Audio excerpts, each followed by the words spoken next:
আসসালামু আলাইকুম। আশা করি সবাই ভালো আছেন। আজ আমি আপনাদেরকে জামাই বোর্ড ডিভোর্স বা ছাড়াছাড়ি বা তালাকের একটা নকশা দিব। কুফরি কালামে এটাও স্বামী স্ত্রীর সম্পর্ক বিচ্ছেদ হয়ে যাবে, ডিভোর্স হয়ে যাবে তাদের। ঠিক আছে? আপনি যদি চান যে আপনার স্বামী আপনাকে ছেড়ে দিক, অথবা আপনি যদি চান আপনার স্ত্রী আপনাকে ছেড়ে দিক, এই নকশা দ্বারা এটাও সম্ভব। যার নাম আগে লেখা থাকবে সেই মূলত ডিভোর্স দিবে। ঠিক আছে? এখানে যদি আগে স্বামীর নাম ব্যবহার করেন স্বামী ডিভোর্স দিবে, আগে স্ত্রীর নাম ব্যবহার করলে আগে স্ত্রী ডিভোর্স দিবে। যেভাবে নকশা সাজাবেন সেইভাবেই কাজ হবে। পুরো ভিডিওটা না টেনে শেষ পর্যন্ত দেখুন। আমার চ্যানেলটা সাবস্ক্রাইব করবেন, লাইক কমেন্ট শেয়ার করবেন।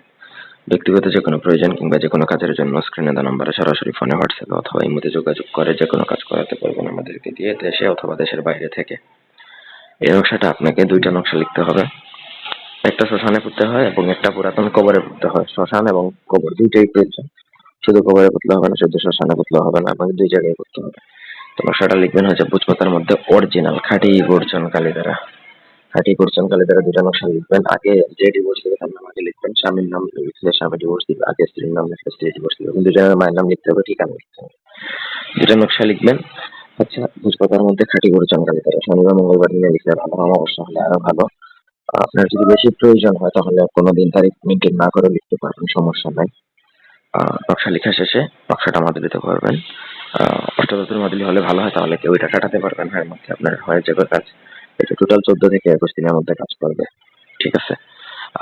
যার নাম আগে লেখা থাকবে সে মূলত ঝগড়া ঝামেলা করে, সে নিজে থেকে ডিভোর্স দিয়ে দিবে। আশা করি বুঝাইতে পারছি। সঠিকভাবে কাজ করবেন, কোনো নিয়ম কানুন চেঞ্জ করবেন না, তাহলে আপনার কাজ বন্দুকের গুলি মিস হবে, কাজ মিস হবে না। এবং একটা শ্মশানে করতে হবে এবং একটা পুরাতন কবরে করতে হবে। নিয়ম এটুকুই, আর কিছু নাই। ধন্যবাদ।